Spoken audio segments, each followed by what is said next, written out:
Hello and welcome to the podcast. I'm Karen Weaver. This is our 6th season of the podcast. I'm so excited.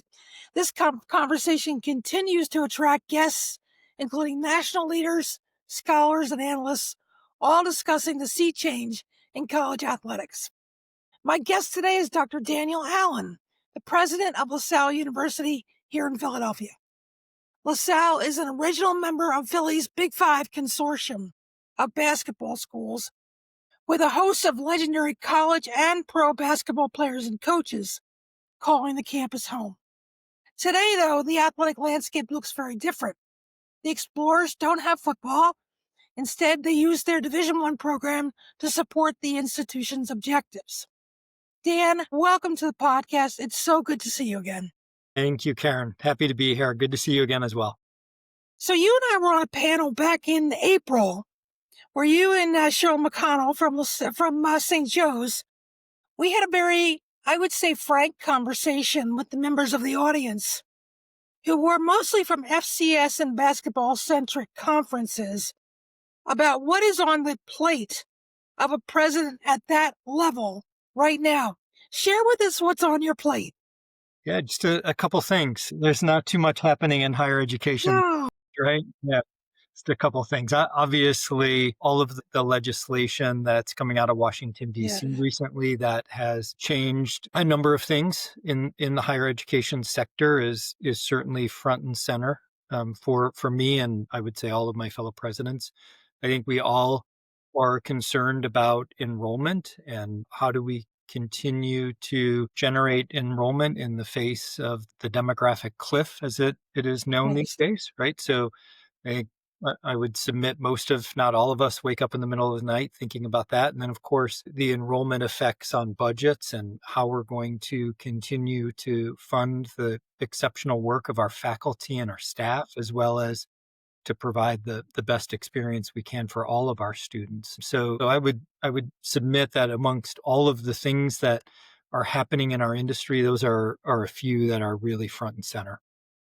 You know, I think the audience was surprised at how on many days, not all days, athletics falls to the bottom of the list because it has such ramifications, the things that you just mentioned, for the future of our institutions and how we've traditionally run higher ed. Walk us through some of those government issues that you're paying attention to. Yeah, I think for a number of schools and certainly for us at LaSalle, the access that students who are coming from financially needy backgrounds vis-a-vis the Pell Grant, that's really important, Karen, right? So if we think about one of the most important responsibilities of our colleges and universities is to provide access to a transformational higher education experience for a number of students and their families, that there's a necessity of programs like the Pell Grant to make that dream a reality is crucial. And so when we think about all of the students we serve and their families who depend on us and depend on the government as a partner to make sure that they have the financial resources to make that dream possible, the enormity of that challenge and the importance of that challenge really comes front and center, right? And we think about that being among our primary responsibilities. And this isn't to suggest that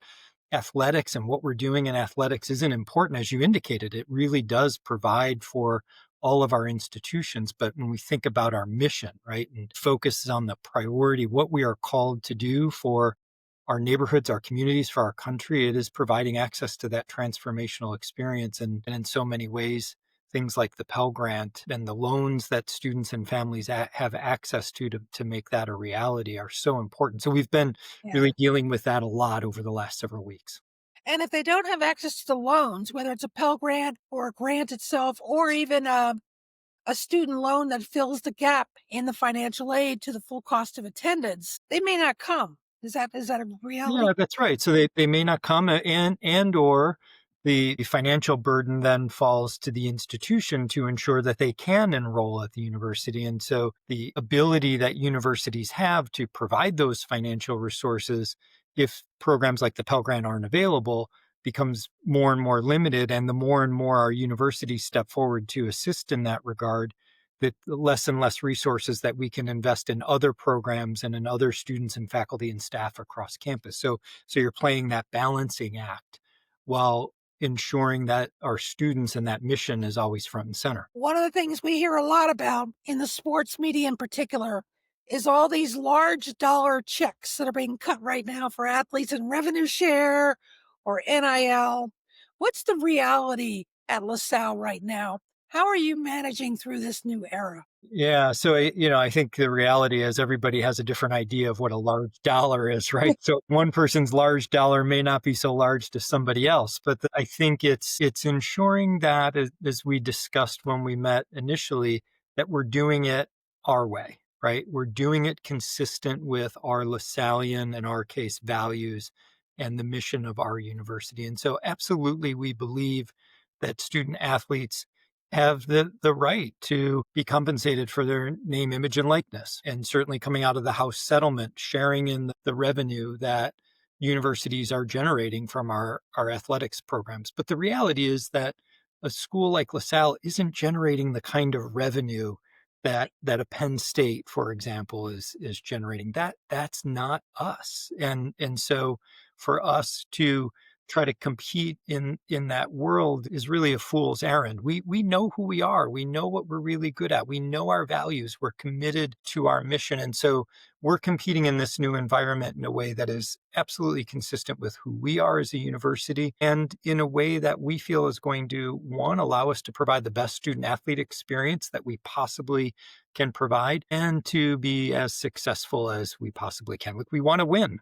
We absolutely want to win, but we're going to do it in a way that comports with our values. Now, you're in the Atlantic 10. Has every school in the Atlantic 10 elected to opt in at this point for the first year?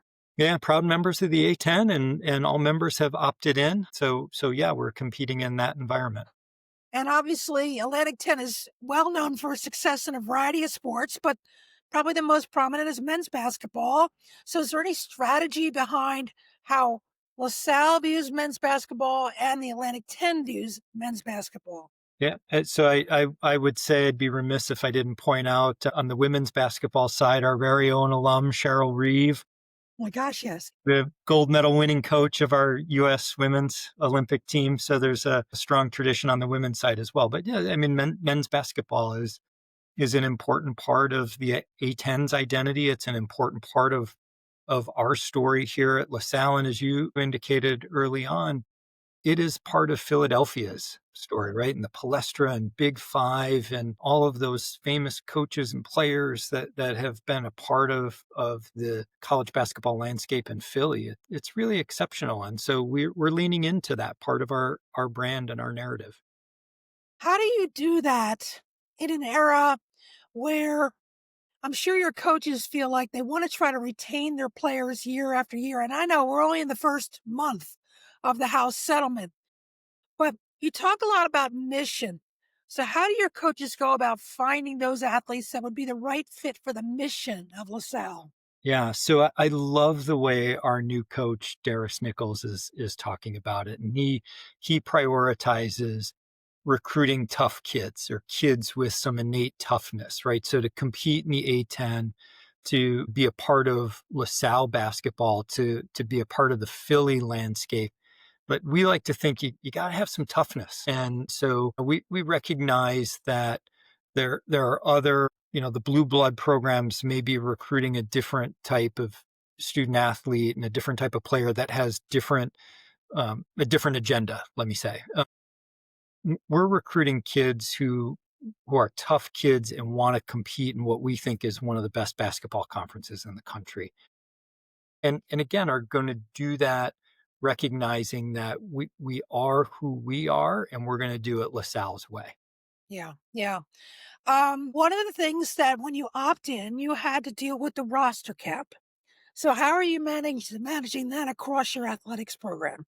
Yeah, so we have grandfathered in a number of our student athletes as the House settlement permits us to do, so that those student athletes don't count against the roster cap. So, and that was an important part, Karen, of our decision to opt in. And one of the things that we were wrestling with is that, again, the type of institution we are, we want to provide a comprehensive student athlete experience. And that means to give as many young folks an opportunity to compete in their given sport as possible as we possibly can. And so the idea of capping that experience just didn't resonate with us. So we have grandfathered in a number of the student athletes, primarily our first and second year students who are coming into rosters or are currently on rosters. So that's how we're addressing that particular issue going forward. And also, last couple years you added, I think, 3 sports. Is that right? Or yeah, 4 sports. we brought baseball back and then Okay. did 3 new ones. That's right. And what other sports did you add? So baseball back, as I said, Yeah. triathlon for women, Okay. rugby for women, Okay. and acrobatics and tumbling for our women as well. Any interest in flag football? Our AD, Ashpuri, and I have talked extensively about adding a number of additional sports Yeah. when the time is right, and certainly flag football for ladies is at the top of that list. Yeah, makes sense. The Yeah, NFL is really investing in it, and it's growing like crazy. It yeah, I really think that is. yeah, look, that providing more opportunities for young women to participate in whatever sport it is that they have been participating in, I think that's all to the good, and that's all part of Yeah. the kind of experience we want to have Yeah. on our campus. So these are hard conversations to have about revenue distribution, not only amongst the teams and how the emphasis gets placed, but also on campus with faculty, staff, other departments who would like to see their department financially grow as well. A number of presidents have been meeting regularly with their faculty senates, keeping them apprised of the changes in athletics. How have you been managing that? Are you reading into my weekly calendar? I have a meeting. I have a meeting tomorrow with the Faculty Senate Executive Committee at LaSalle. I think number 3 or number 4 on the agenda is the House settlement and how that's happening. We have been keeping our faculty apprised through our Faculty Senate Executive Committee, how we're approaching this decision, what the ramifications of the decision will be for us from a budgetary standpoint, how we're looking to make those investments, and I'll do the same with them. Your background is in raising funds, development, relationships. So, how much time are you spending investing in developing that pipeline? A lot. Yeah, I think that's a really important part of any president's responsibility is to generate the philanthropic revenue that's necessary for the sustainment of or the advancement of the university's mission, right? So I'm a real believer in the idea that no university ever achieved its goals, its dreams, its ambitions on tuition dollars alone. That just doesn't happen at Yeah. even at the greatest universities in the world, the greatest universities in our country. Philanthropy is the catalyst for a lot of the amazing things that are being done and really provides the jet fuel for the exceptional people that are on our college and university campuses. And I think the president has an outsized responsibility in generating that revenue. And I think there's a moral responsibility here as well, in that we can't ask our students and families to take on more, right? If we truly believe that what we are providing is a good for the democracy and not a good that accumulates to the individual, right? And I think, like that's maybe for a separate podcast argument, social good or private good. I'm a believer that there's an awful lot of social good in a post-secondary degree. And in that regard, I don't think we can ask more of our students and families in that space. And so it is incumbent upon us then to generate some philanthropic revenue to make sure that experience is as most rewarding as it possibly can be. So I spend an awful lot of time out of the office meeting with our alumni and meeting with potential donors to help fund our mission. I'm going to ask what percentage of the time do you get asked questions about athletics and the changes in athletics when you meet? Almost every single one. Almost every single one. Yep. Yeah.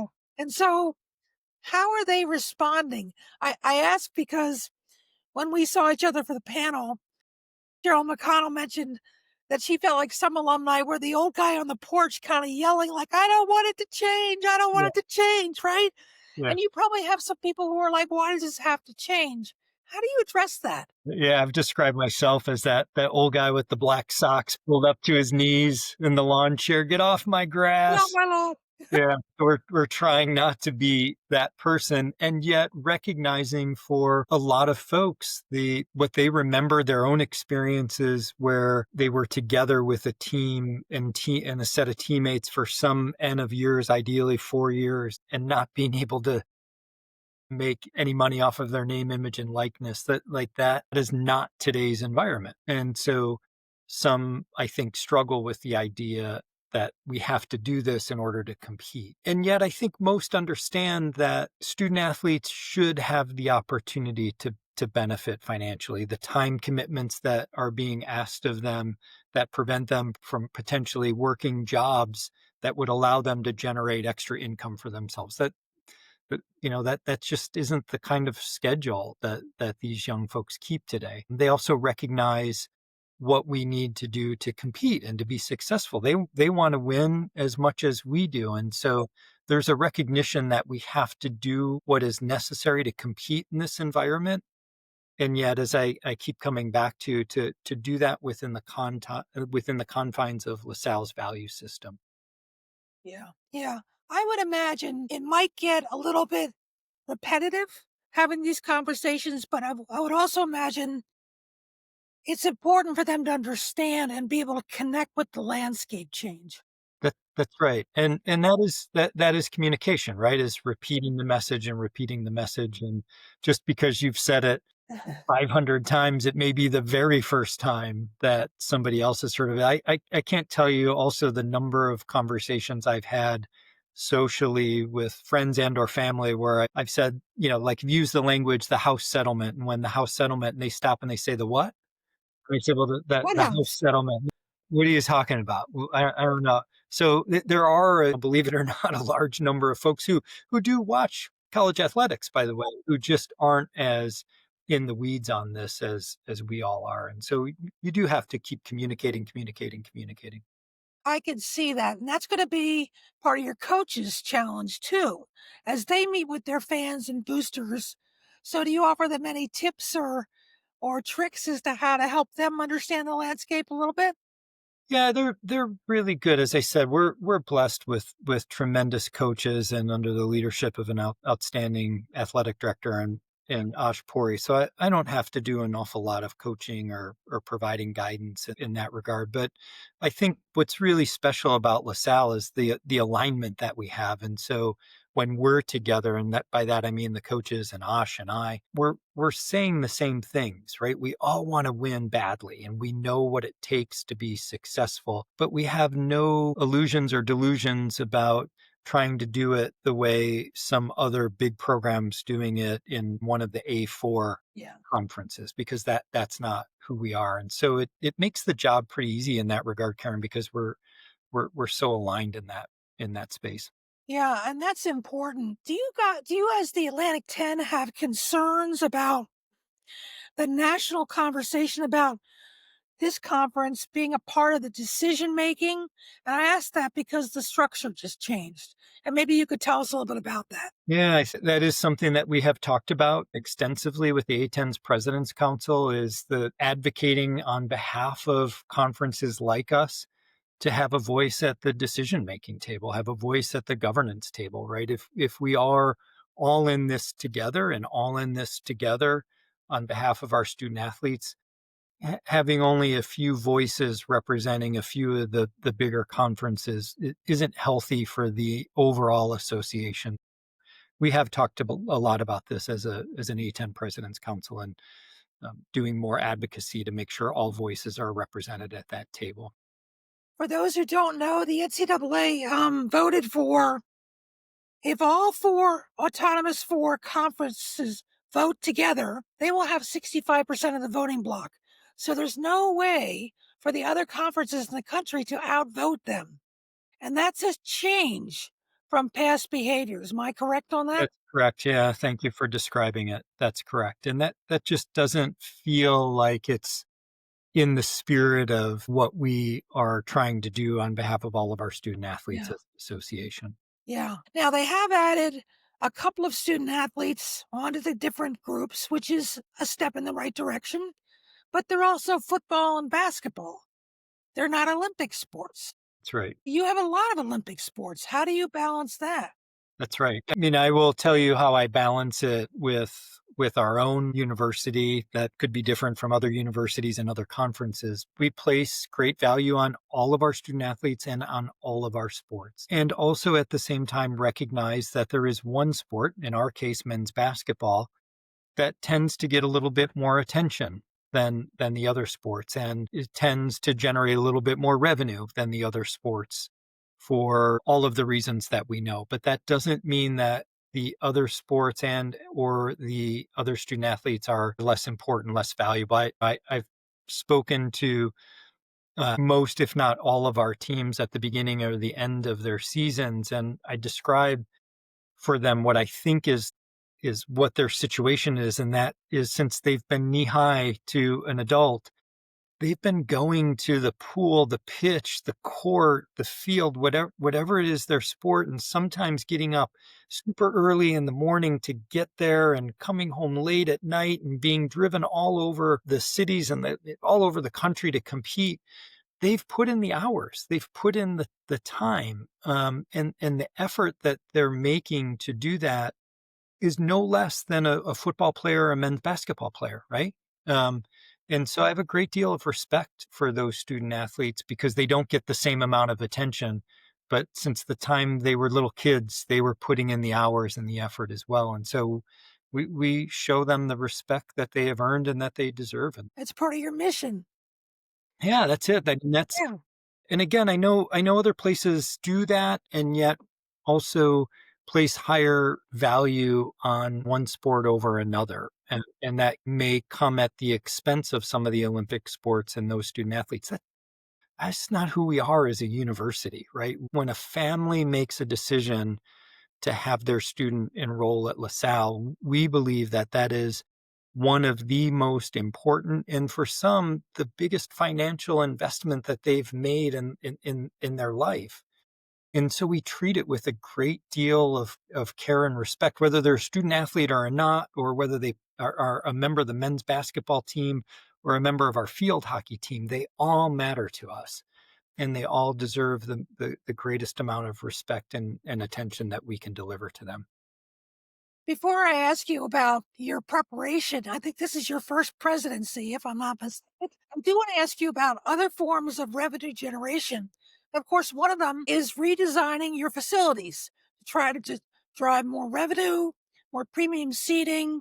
Have you thought about that at all? Yeah, we have. So the renovation of what is now known as the Glazer Arena from the Gola Arena and Caroline Gola has been a great friend of the university and maintains a great friendship with the university. We've remembered Tom in a plaza outside of the university, and in fact, the entrance into our arena is Tom Gola Way. But through a really generous gift from the Glazer family, we were able to do an amazing, what I would consider an amazing and a really quick renovation of our arena that will eventually permit us to not only sell premium seats, but we think in the future have concerts, comedy shows, and those sorts of things to generate revenue for the university and the athletics department. Tournaments, camps, all sorts of things that we can do now in that facility that we weren't able to do in our previous space.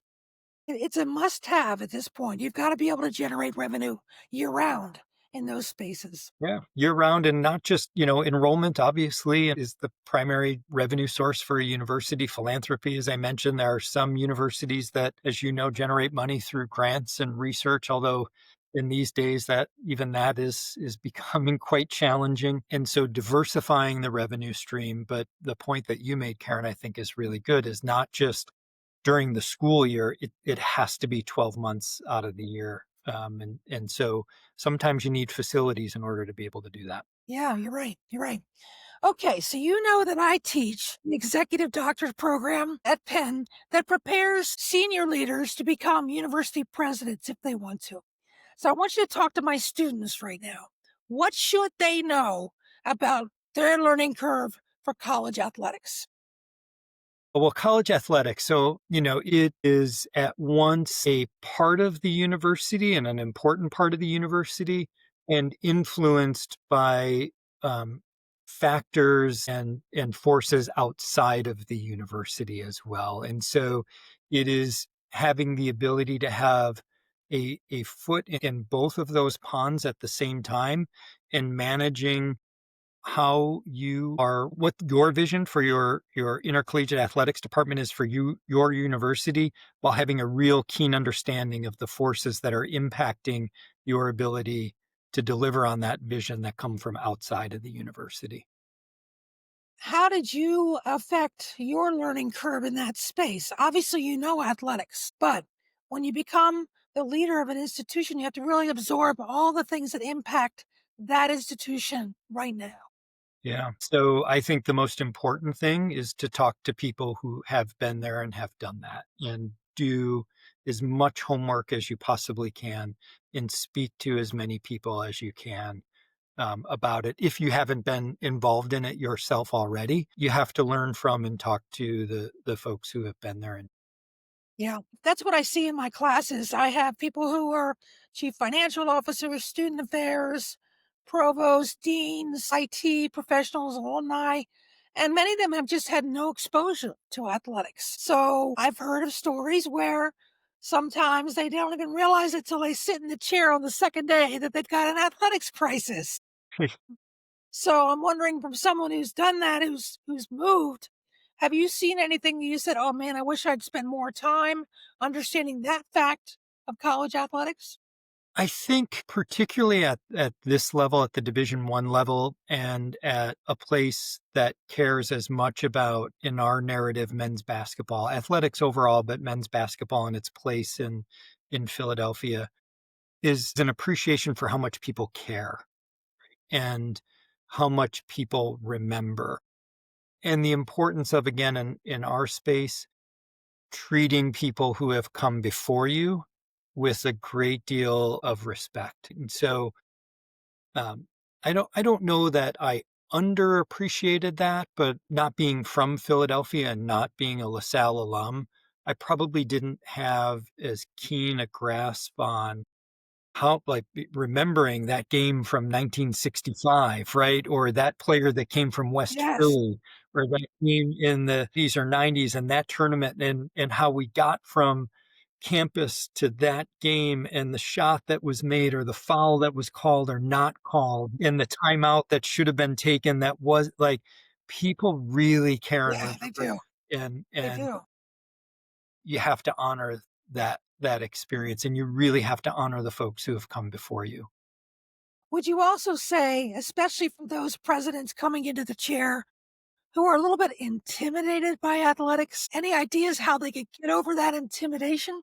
Yeah, I think one is to hire really good people in your athletics department who share your mindset as it relates to athletics. And so when there is that alignment, I think I would expect or hope that intimidation would fall away, right? Because there's alignment. And then I would say to bear in mind that for most, if not all, everyone cares for our students and our student athletes. And so, when you think about that middle and that Venn diagram and where we have a common interest, it is with our student in athletics anyway. It is with our student athletes, and it is with the best interests of our student athletes in mind. And so, I think if folks who may be somewhat intimidated by the thought of working with a Division 1, maybe athletics department, and having no experience in that space, beginning with what we have in common, and that is the best interest of our student athletes, some of that anxiety can go away.